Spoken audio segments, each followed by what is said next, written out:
am Dr. Carlos Schenck of the Minnesota Regional Sleep Disorder Center, located at the Hennepin County Medical Center in Minneapolis. This program will address a new development in sleep medicine and human behavior. Here at our center, we have discovered a new and potentially dangerous and easily misunderstood parasomnia, which is the branch of medicine concerned with unusual sleep behaviors. Before we learn more about this condition called the rapid eye movement sleep behavior disorder, let me ask you, the viewer, how you would react upon hearing that a man was regularly punching and kicking his wife at night in bed while dreaming that he was being attacked and fighting to save his life. Suppose you are a physician and a patient reports that he has tied himself by a rope to the bedpost every night for 8 years to keep him from leaping out of bed and becoming injured during violent nightmares. And what if other patients mention that they usually retire at night to a sleeping bag or to a padded waterbed in order to protect themselves and bed partners from their wild, dream-enacting behaviors? What explanations come to mind to account for such bizarre nocturnal events? As it turns out, there is a medical cause and a simple and safe medical treatment for this type of striking, dangerous sleep problem. Since 1982, for the past 5 years, during the course of routine clinical practice as physicians, we have evaluated 30 patients afflicted with the rapid eye movement sleep behavior disorder. This condition has received official recognition by the Association of Sleep Disorder Centers. These 30 patients, usually very calm and pleasant middle-aged or older men without psychiatric disorder, presented for help on account of violent dream-enacting behaviors during sleep, which resulted in numerous injuries to themselves and their spouses for up to 20 years before their sleep problem was understood and proper treatment initiated. Their injuries included bone fractures, lacerations requiring stitches, and deep bruises. Many had been previously misdiagnosed by their physicians to have a psychiatric disturbance or epilepsy, and at times some received extensive therapy for these presumed disorders. Donald Dorff was the first person found with this condition. We see him in the lab with his wife Marie. How old are you, and how long have you been married? Well, I'm 71, going on 72, and we've been married for 50 years. We just celebrated our 50th anniversary 2 weeks ago. And I'm 73, and we've had a good marriage. You are retired from what kind of work, and how have you enjoyed retirement? Well, I was in the grocery business for about 45 years, and I retired 8 years ago, and am enjoying it immensely. My favorite is playing golf, and I'm finding plenty of time to do that. When did you start noticing a problem with your sleep and dreams?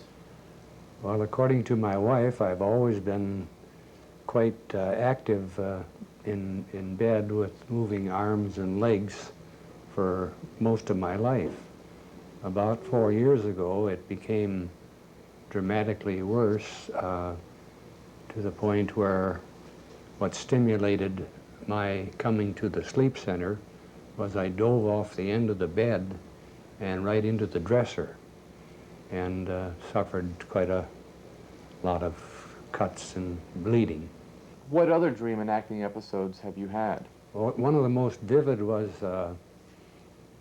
I was supposedly playing football in my dream, and as a halfback in football, the quarterback receives the ball, laterals it back to the halfback, and he's supposed to run around the end and cut back over tackle, which I did in my dream, and a great big tackle was about to converge on me, so I was giving him my shoulder, and unfortunately I was out of bed in front of the dresser, and I knocked everything off of the dresser and hit my head against the wall and finally came to. But this was a very vivid memory of that particular dream. One of the vivid nightmares I had was riding a motorcycle down the highway, and another motorcycle is behind me, and he's trying to ram me with his cycle. And to defend myself, I took my right leg and was trying to kick his motorcycle away, and I guess I was kicking my wife in bed. You had another dream in which you were in a field on a ridge and you woke up holding a rifle. Yeah, that one too was vivid in the sense that for no apparent reason, I don't like guns. I was holding a rifle and someone was shooting at me, and I was behind a ridge and I'm aiming the rifle at him, and when I came to, I was kneeling beside the bed and holding my arms up like I had a rifle and was going to shoot at somebody, and that's when I came to. In one instance, this was in Florida, there was a lamp stand alongside of the bed, and in order to protect my head, she had placed a towel on the lamp stand, and there was a lamp on it. And I, in my dream, grabbed that towel and ripped it off of the thing, and the lamp and everything flew all over, and then I came to, but I have no recollection of what I was dreaming about at that time. What kind of personality has your husband had? He has lots of friends. Yes, he's pleasant and easy to get along with. What do you recall about the first medicines that we prescribed in an effort to treat your sleep disorder? Well, my memory was that I think I took about 3 different medications, and after each one, taking it a day or two, I would call you and say that the after effects were intolerable, and you would recommend a different one. And I think that happened either 3 or 4 times until we finally settled on Klonopin, and I think I've been on that for, it must be 3, 2.5, 4 years. How have you slept since starting the Klonopin? In the 4 years since I've taken the Klonopin, I've had instances of nightmares, but no injuries or nothing extremely violent like I had before I took it. Have you had any side effects to the Klonopin? To my knowledge, there's no after effects from the pill, and I've been assured by you that there's no buildup in the system. So I've felt completely safe in continuing to take one a night.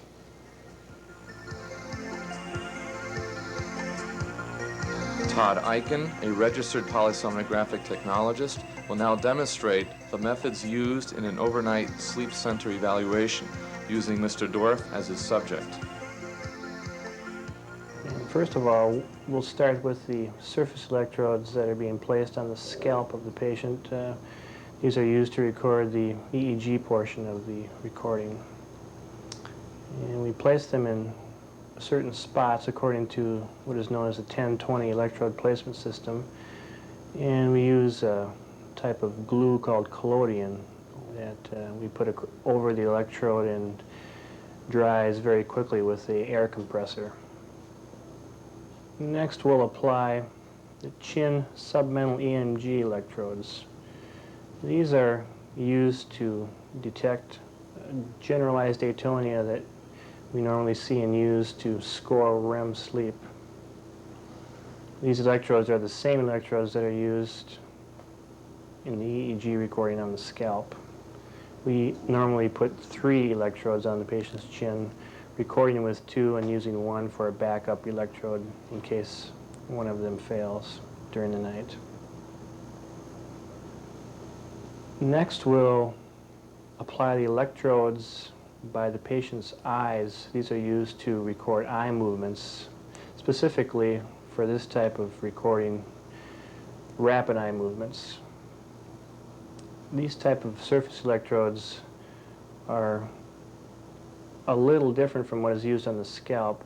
These are plastic silver chloride electrodes with a little bit of gel underneath them. We just tape them on. It's more comfortable for the patient. Next, we'll apply the electrodes to the patient's extremities. When recording patients that are suspected of having REM behavior disorder, we will monitor all 4 limbs. when we monitor the patient's arms, we place the electrodes over the extensor digitorum muscles. We place the electrodes 1 centimeter apart from each other. This is so the inter-electrode distance between the two electrodes will be sufficient enough to eliminate any EKG artifact that might contaminate that recording. Okay, now that we've completed the electrode application and the electrode wires are taped neatly behind his head so he will be able to move freely during the night, we'll take him into his bedroom, plug his electrodes into the cable that leads into our control area and into the machine that you see sitting behind me here. Once the patient is plugged in, we normally test all the electrodes by having the patient do certain things, flexing certain muscles, such as gritting his teeth, clenching his hand, or making a fist, wiggling his feet, just to make sure that all the electrodes are properly placed and recording properly. It takes quite a bit longer to get these patients hooked up, typically at least an hour. So the technician has quite a bit of time to get to know the patients, and the majority of the patients that we've seen come into the lab for REM behavior disorder seem to be very, very nice people, and it's quite interesting that the things that we observe that they do during the night is quite different from the way that they are during their waking state. I wanted to introduce Andrea Patterson, the Chief Technologist at our Sleep Center. How long have you been here, and how many sleep records have you reviewed? Well, I've been here 5 years, and I've reviewed hundreds of records.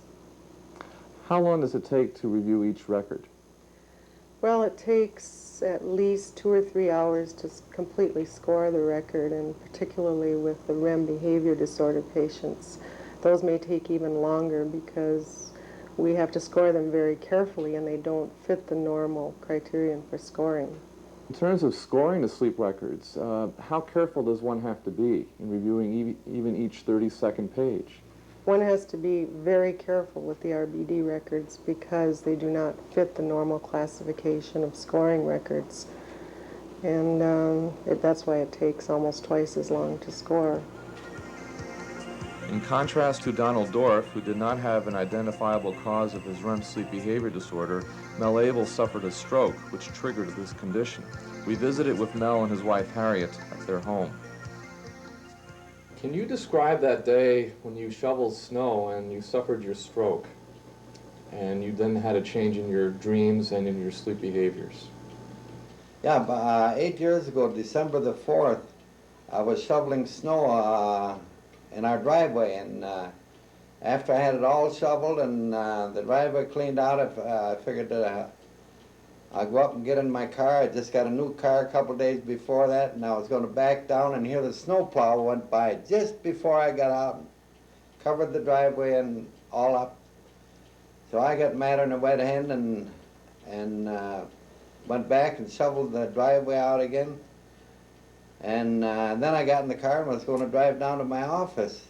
And I got down the street about a block, and I noticed that I had a tendency to lean to my left and lean oncoming cars, and people honked the horn at me, and I felt so funny and dizzy, you know. So I figured, well, when I get down here where I can turn around or stop and get out of the car, I'm going to do that. So I went a couple of blocks and found a place to park, and I opened the door and got out, and I shook my head like that to kind of clear up my head, and when I did that, it's just like you hit me in the back of the head with a maul, you know. And I thought, oh my God, if I can get this thing back to the house again.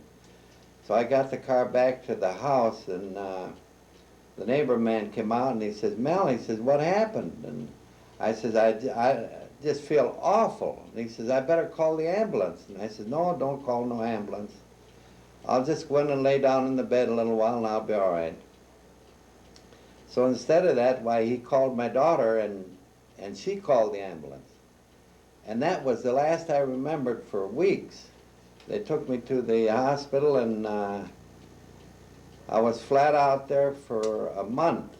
Shortly after that, I started getting these awful nightmares. Some just frightening nightmares, and it seemed like I had a tendency that I wanted to act them out, you know, and either somebody was after me or I was after somebody, and all was in a hurry. And I went to my doctor and told him about it, and they tried all different kind of medications, and he sent me to somebody else, and they tried different medications, and nothing helped me. And In what ways have you injured yourself in your sleep? His youngest son was getting married. He jumped out of bed, scratched his nose, cut his eye up here. No way makeup or nothing would cover it up. He's hurt his toe, was bleeding. I mean, oh, he had his toe underneath the heating vent. I don't know how he got there, but he did. that's why one of the end tables, matching tables, one on each side of the bed, I was the one on my side. I hit my face in that right on the corner, just like on the corner on here. I don't know how many times, fall out and bang, you know, loosen up my teeth, and jump over the end of the bed head first, you know, come down on my head, or jump a little further and right into the dresser. And then one time I figured I gotta get this guys quick because they're gonna be leaving. So I was gonna jump out the window, and I just missed the window about 8 inches there. Went head first into the wall, skinned the whole front of my face, and loosened up my teeth. And this foot here, I drove it under the baseboard radiator heat, and of course it's got those sharp fins under there, and it looked just like you took a hatchet and just chopped my foot open. How have you tried to protect yourself, Mel? What did you eventually have to do?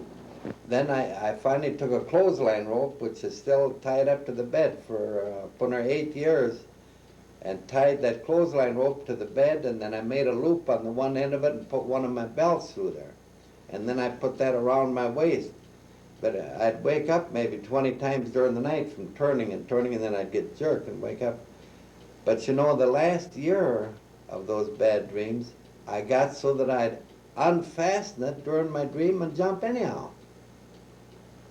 And before that I had a narrower belt. And one night they had me corralled somehow, and I evidently get awful strong when I have those dreams, because I pulled on that belt, you know, and I broke the belt in two. I tried it afterwards to break what was left of that belt, and you couldn't crack it even. Mel, what were some of the most memorable nightmares and most dangerous nightmares that you've had? Yeah, when I was a little kid, I lived out in the farm with my grandparents up in Spooner, Wisconsin, and my grandpa and I were in the hay mound pitching hay around, and this was my dream. And I seen 2 deer go by in the hay mound there, and I told my grandpa, "Did you see those 2 deer?" And he says, "No." "Where'd they go?" And I said, "They went to the other end of the barn." And he says, "Well, I'll go down and roust them out." And I said, "I'm going to wait here with a pitchfork, and maybe I can get that doe." All of a sudden, here that doe come, and I bashed her as hard as I could across the neck, you know, and down she went and laid there and blatted, and I thought, well, I know how to fix that. I'll just get you by the chin like this and by the head and, you know, snap your neck. Well, I reached over and I got Harriet by the chin, and I just put my hand on top of her head, and she let a holler out of her and jumped out of bed, and she says, "What in the world are you trying to do?" Well, then I came to, and I sat there for a while, and then I started to cry. And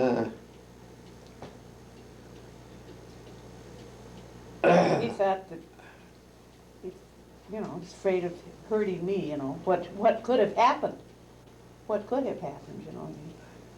He was upset. I told her, I says, "God, am I glad that you woke me up." And she says, "Well, what were you trying to do?" And I says, "I was going to break that deer's neck." And I said, "Just think what would have happened if you hadn't hollered, you know." Many times, like he'd swing and stuff like that. What if I'd have gotten hit? I thought, well, maybe I'd get a black eye or a broken nose. how am I going to say, look what happened to me? My husband did this when he was sleeping. They oh, nobody's getting even. You know, so, What kind of relationship were you having at the time? What kind of marriage did you have, and what kind of man was Mel in terms of his personality? He's always good. He doesn't swear, but oh boy, when he has those dreams and he's after someone, oh. Quit using their good balls for banging like that. Quit it now. Get the hell out of here. Go up in front then. Now, that's about 4 times this morning that I've told you. I don't know if you're that deaf or that dumb, which. God damn continuously. What are you looking for, a walleye? One night she woke me up, and when I woke up, I was sitting at the edge of the bed like this with my hand down there, and I was going, kitty, kitty, kitty, kitty, kitty, kitty. And she was sitting there laughing at me, and she says, Mel, what are you doing? And I says, petting the cat. She said, we haven't got a cat, and we don't. Then I woke up and went back to bed. That was funny. We've had a lot of funny dreams that he's had that we've sat and laughed about, you know, but some of them have been scary. Real scary. One night, it's a good thing that she hollered at me again. Harriet was sleeping on the Davenport here, and I come tearing through the house, and I figured, boy, I got to go fast to catch these guys before they get away. And I come through here with just my shorts on, and I was just about at the front door, and she hollered at me about 3 o'clock in the morning. Now what are you up to? Where are you going now? And I said, I got to hurry up and get these. And then I woke up, and I thought, oh, my God. I said, if other tenants would have seen me coming down the hall like that, they'd have called and said, you better come with the net. I think he's ready now. You probably had some new buddies. Yeah. What effect did the Klonopin have on your sleep? Gosh, I've been on that now for over a year, and there's some nights that I sleep like a baby. I don't even turn over.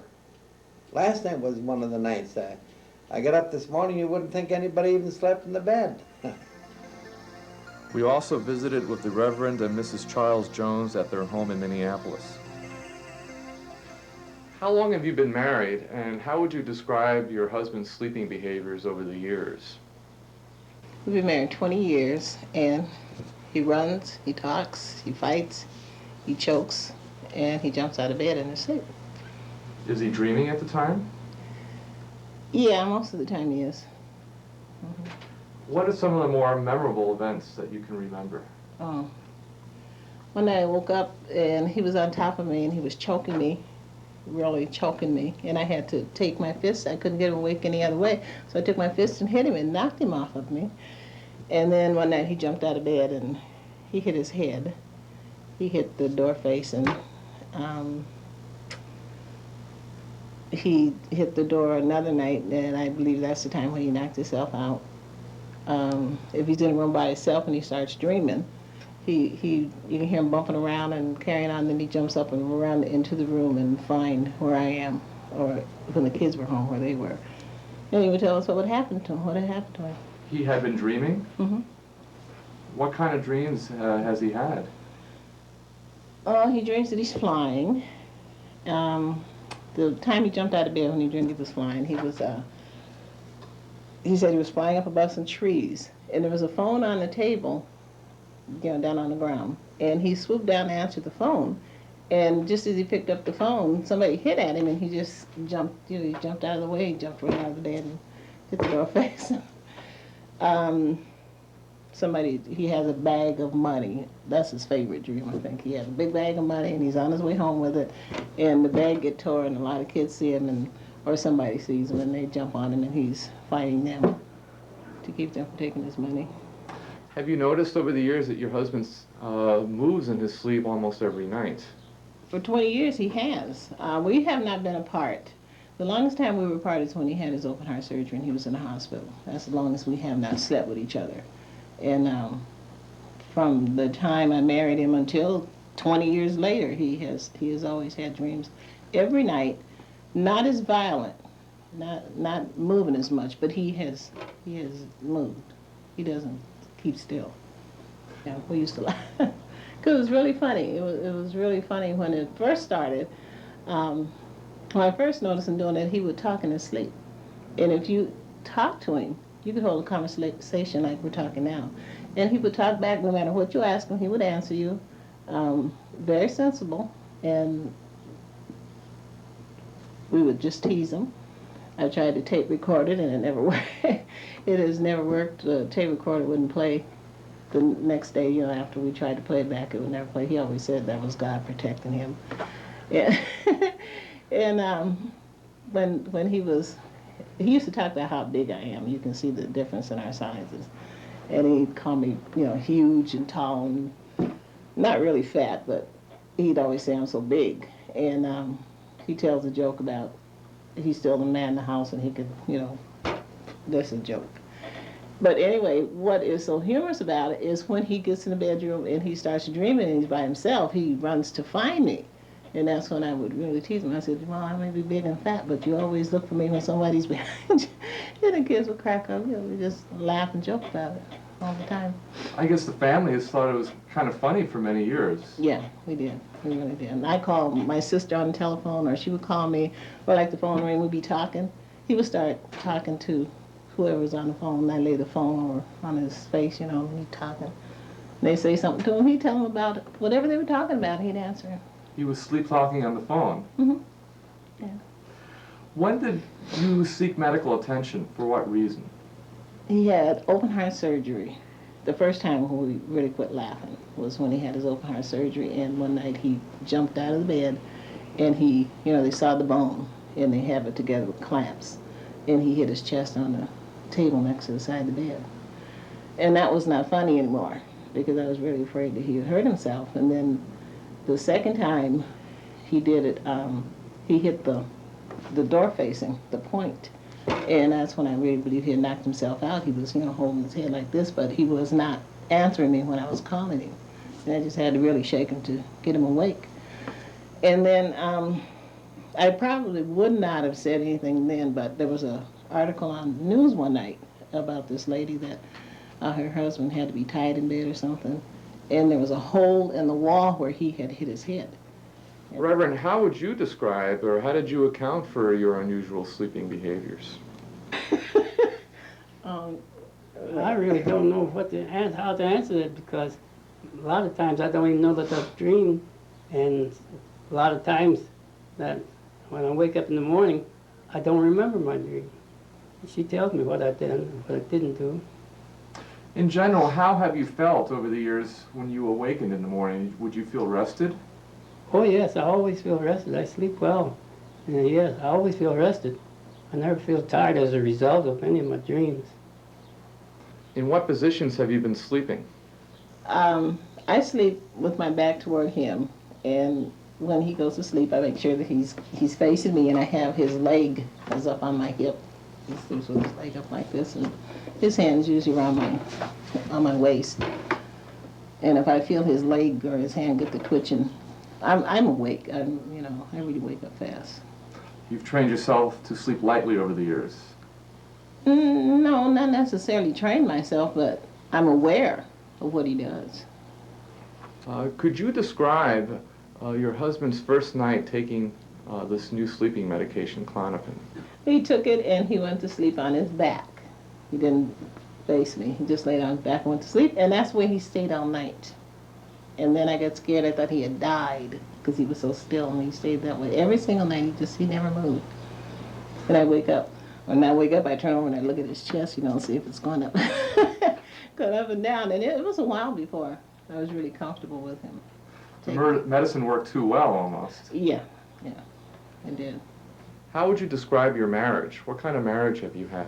Yes, I'm well satisfied with my marriage. Do you agree? As I said, we do not argue, we do not fight. If I get mad at him, it's only for just a few minutes, and if he gets mad at me, he would usually walk out of the room. Our friends and different ministering people that know us said if there's any such thing as a perfect marriage, we have one. What kind of personality have you and your friends noticed about your husband? Is he known to be a peaceful person? He is very peaceful. Everybody loves him. He's really very mild-mannered. He's a minister, and he's while he's not a fanatic, he lives what he preaches and what he teaches. That's why everybody sees him. Common presenting complaints in this group of patients included injury to self or bed partner during sleep, night flying out of bed, and having frightening dreams, usually considered nightmares of being chased or attacked by animals and people. However, sleep disruption was uncommonly reported. Choices for self-protection in patients with a REM behavior disorder included sleeping bags, a vigilant spouse who often had insomnia from the partner's wild sleep, a restraining rope, which we saw with Mel Abel, a padded waterbed, pillow barricade, and mattress on the floor. Prior to referral, these patients were often misdiagnosed to have a variety of psychiatric and neurological disorders, which resulted in inappropriate treatments with adverse psychosocial consequences. Major findings in our series of 30 patients who have lost a customary atonia or paralysis of REM sleep indicate that older men are primarily affected, and they usually have abnormal dreams associated with major, even life-threatening sleep injuries. By history and from the multiple sleep latency test, only 15% have daytime sleepiness. Slow-wave sleep is increased. Motor abnormalities are present in non-REM sleep, and clonazepam is able to control the dream and sleep behavior problems. A causal association with brain disorders was present in 40%. Despite a careful search, no cause could be found in 60%, suggesting that the aging process plays an important role in the genesis of the REM behavior disorder. I want to introduce Dr. Mark Mahowald, the director of our Sleep Disorder Center. Dr. Mahowald is a staff neurologist and also a certified clinical polysomnographer. We need his stamp of approval to establish what goes wrong in sleep, as documented in our sleep laboratory. Mark, let me start out by asking, what happens when someone goes to sleep? Is there any cycling of sleep stages? There's a very predictable cycling. Typically, after 5 to 20 minutes, the individual falls asleep, and then after half hour or so, descends into the deepest levels of non-dream sleep or slow-wave sleep. And then 1.5 hours after sleep onset, and very rarely before then, there's the first episode of dream sleep. Dream sleep tends to cycle at 1.5 hour intervals thereafter for the entire rest of the sleep cycle, tending to increase in length as the night goes on. What has gone wrong with REM sleep, with the REM sleep behavior disorder? Is REM sleep completely abnormal, or is it normal in some respects? The cycling of the dream sleep is perfectly normal. The only abnormality that has been identified with the REM behavior disorder is the absence of the muscle paralysis that is usually present always during dream sleep. So REM sleep really is quite normal except for the loss of that paralysis. Correct. The cycling is normal, as are all the other components of dream sleep. The only abnormality is the absence of the paralysis.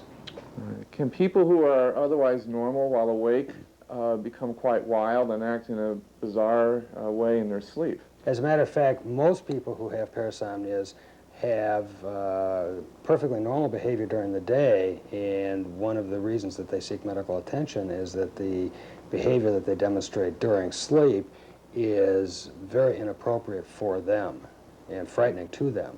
Could there be legal implications to parasomnias in that people who are normal, who act dangerously in their sleep, could inflict punishment on someone else in a very innocent way? Not only could there be, but there is legal precedent for handling dangerous and even murderous activity which has arisen from sleep. The whole issue is the separation of consciousness and wakefulness. People who have this dissociated state, as seen in the REM behavior disorder, and some of the other parasomnias, are behaviorally awake. However, physiologically they are in some stage of sleep and are not responsible for their behavior. Does a sleep center evaluation involve an objective test that can truly establish the existence of a sleep disorder? Yes, it does. What we try to do is there's a differential diagnosis for many of the parasomnias, and the ones that we're talking about now generally include seizures, the REM behavior disorder, and sleepwalking or night terrors.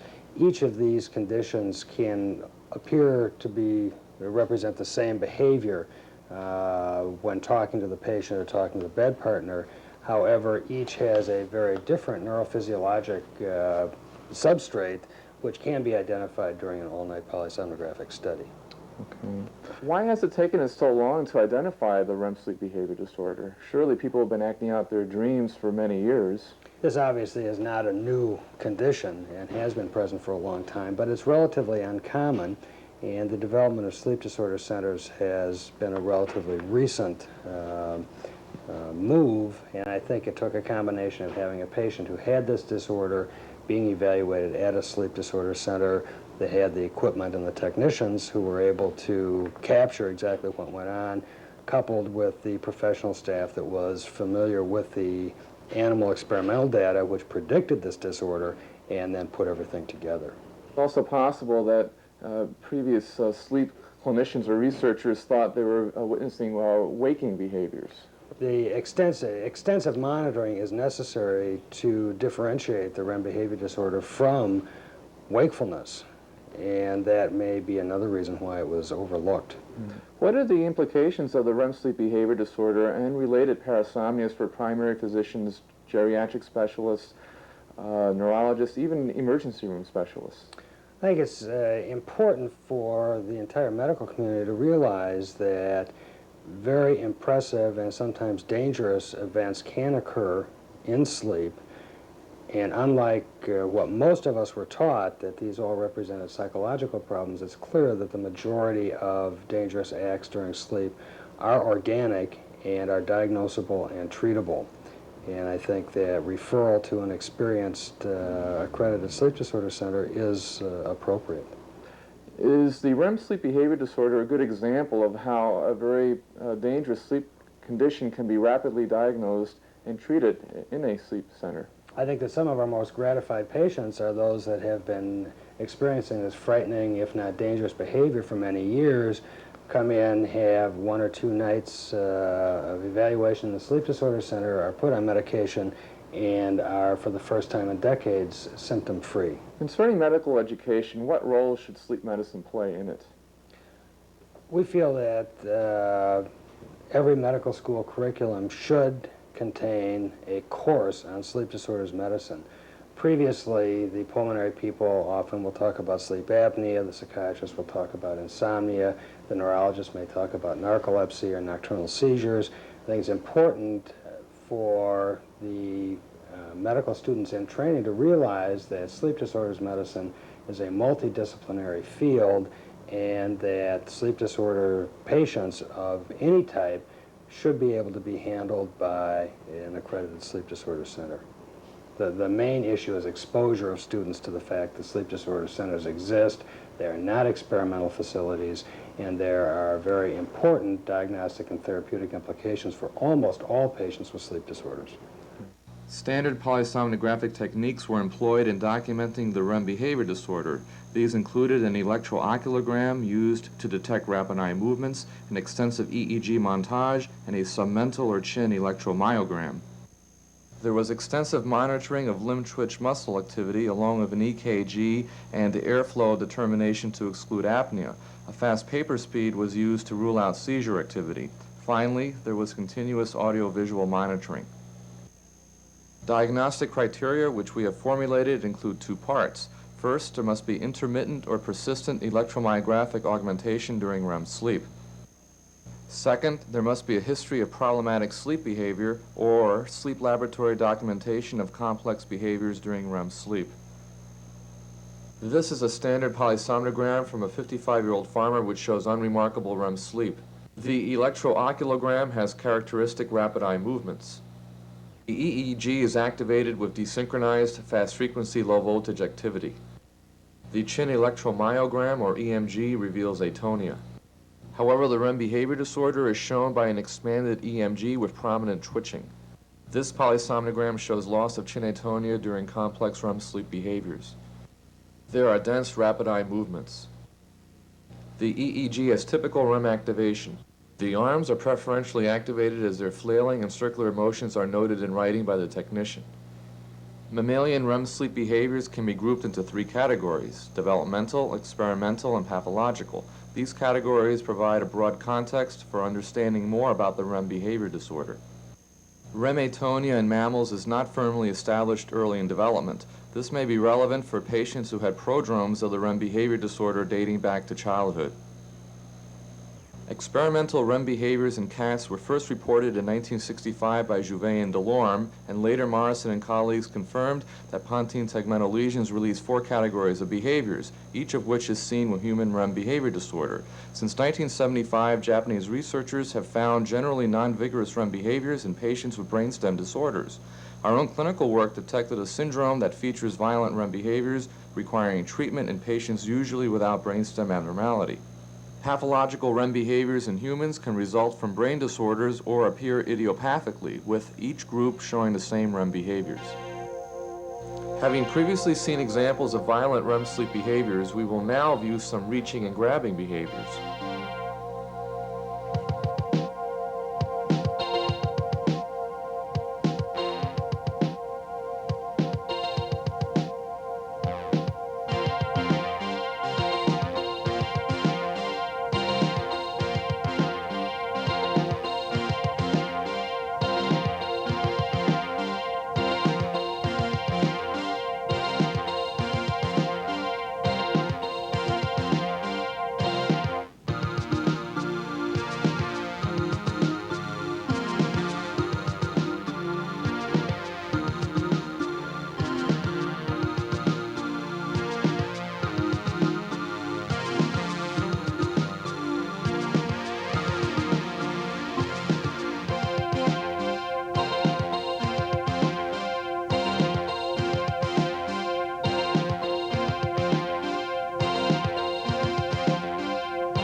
The following sequence illustrates REM sleep locomotion.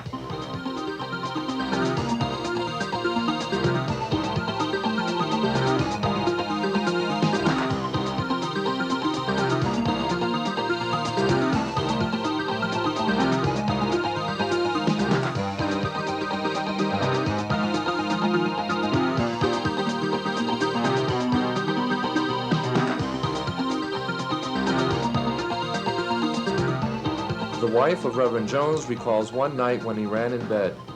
He's running. You know how you run? The bed is going, and he's just going like this, and he's taking off. Well, I said, what are you doing? And he said, I'm trying to sleep. Why are you waking me up? And I said, because you were taking off across the bed. And when he starts moving, I stop him because he has punched. We will now hear some unusual vocalizations occurring during REM sleep.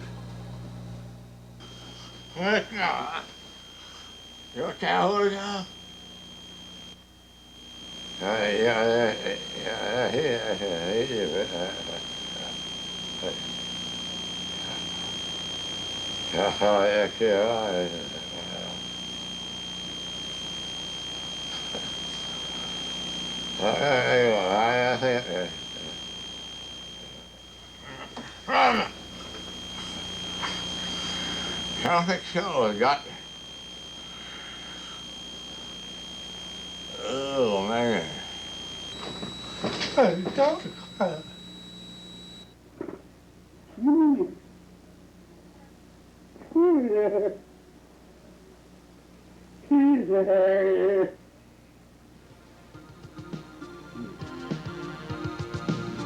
We will now view some examples of dream enacting episodes documented in our sleep lab.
What are you doing? Getting some exercise? Why? Was I moving? I was dreaming I was shoveling snow. In this dream, the man has just run down a hill and jumped on a boat and is now groping for anything to hold on to, since the boat is rocking vigorously and is about to throw him into the cargo hold, which is full of threatening skeletons. After this sequence, the patient immediately recalled having dreamed that he and a friend were assaulted and he was reaching for a gun just before awakening.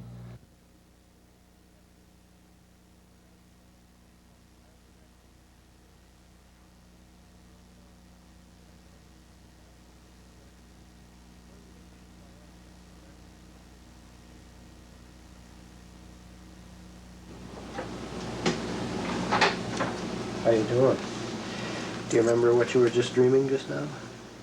Yeah, I dreamt I was out west in cattle country. And, The patient then related how in this dream a man threatened to harm a 2-year-old Indian girl but had thrown his gun down.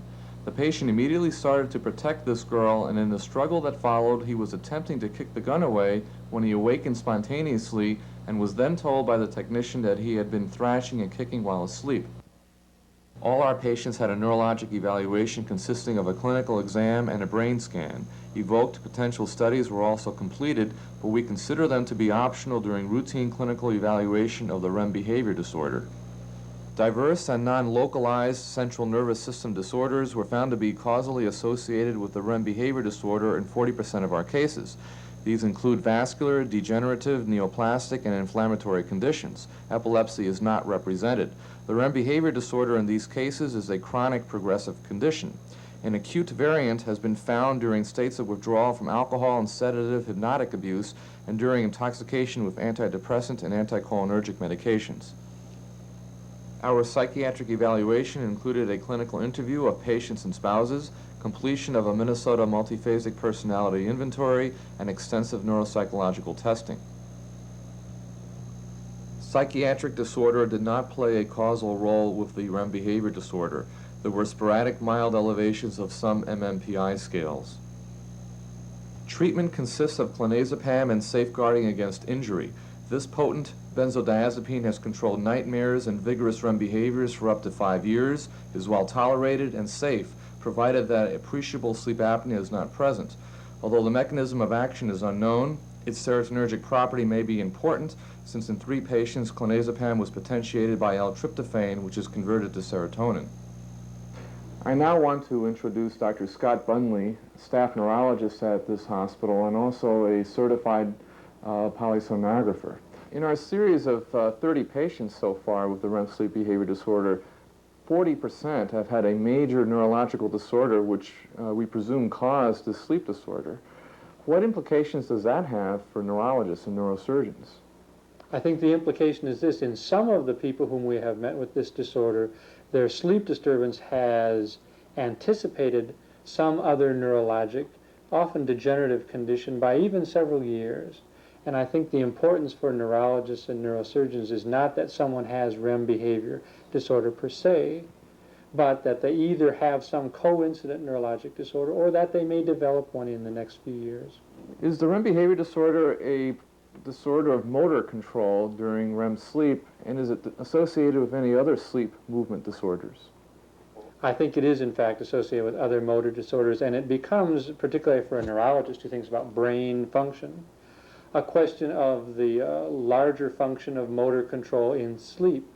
Individuals with REM behavior disorder often have other significant disturbances of motor control during sleep.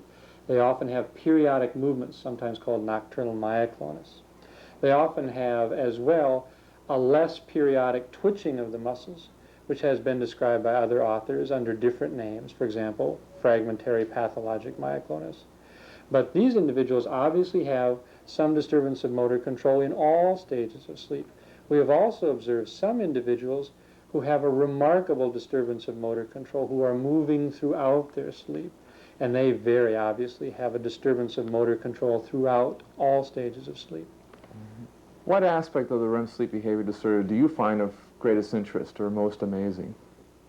As a neurologist, it has opened up the whole sphere of motor control and the elaborate brain function that accompanies sleep, even in normal individuals, not necessarily those who are affected by some disturbance as this.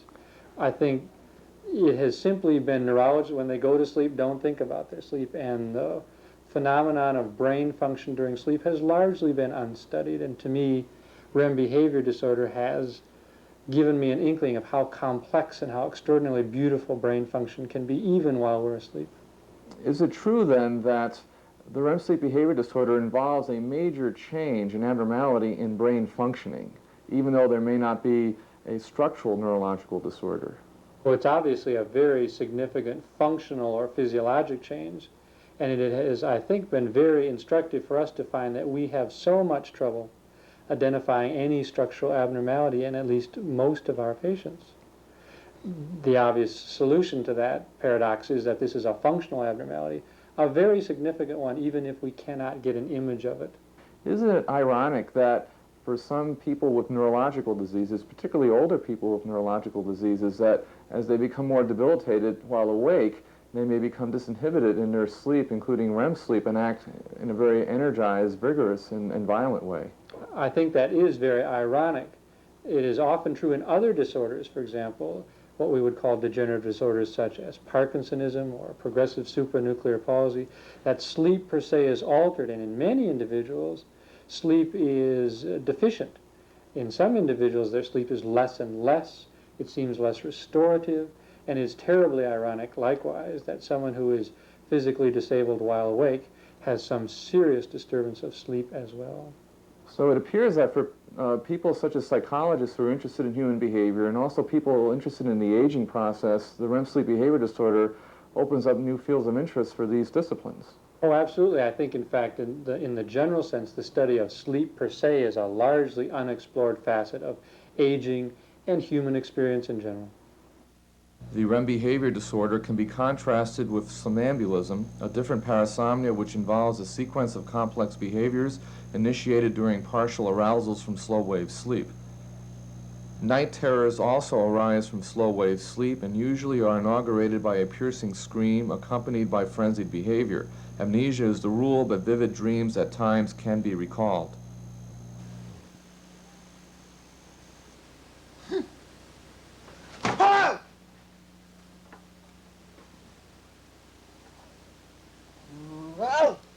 We have just witnessed a vivid example of a night terror or pavor nocturnus associated with violent behavior. This episode arose abruptly from slow wave or delta sleep. Next will be a woman who also experienced anxiety during partial arousals from slow wave sleep. Oh, wait. No. Someone I have to tell something to. No, don't do that. This man had a lifelong history of night terrors and vigorous dream-associated sleep behaviors, which frequently resulted in leaving the bed, at times with tremendous force, propelling him a long distance. During our evaluation in the sleep lab, he repeatedly demonstrated abnormal arousals from slow-wave sleep. His REM sleep was unremarkable, with preservation of the customary atonia, absence of excessive muscle twitching, and lack of frightening dreams. We now will meet Marvin Olson, who has a lifelong history of night terrors and frenzied sleepwalking. Can you describe a typical episode of night terrors and sleepwalking? I just find myself in the past, maybe standing up in bed, trying to get out of or wake up shouting for help, or like I said, going through out the window, trying to get away from something, and I really don't know what it is. You're trying to get away from something in your dreams? Yes. How many times have you gone through the window during your sleepwalking episodes? I've gone through the window 3 times, and one time, it's probably about 5 years ago, I went through the screen, and fortunately there was a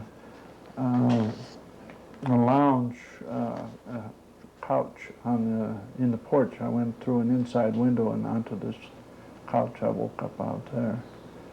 And a couple of times I just caught myself going through the window. Can you describe the most serious episode in which you went through a window?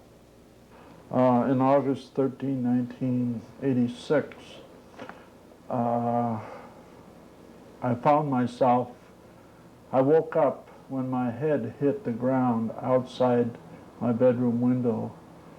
I had no knowledge of anything.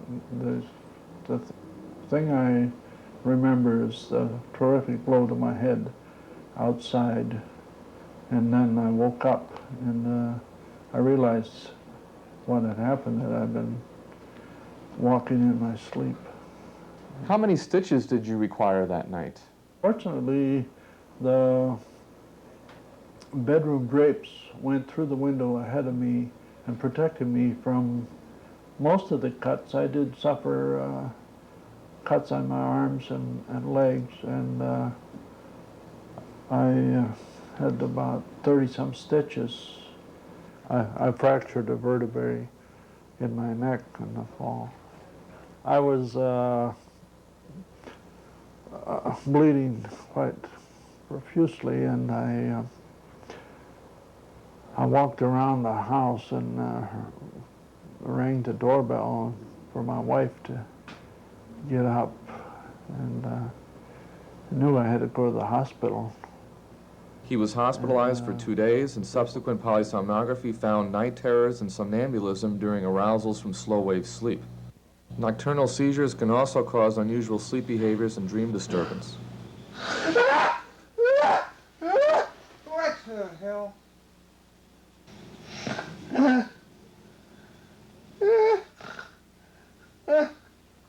What the?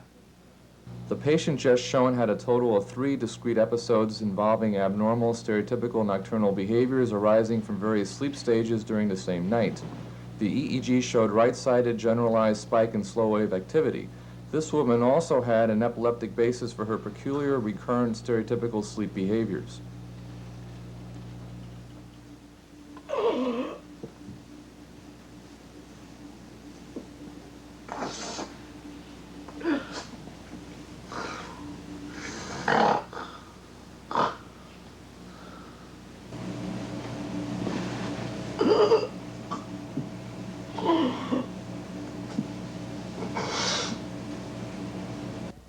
I would have done anything, and this friend of mine knew that, and a lot of other people, to find something that would help.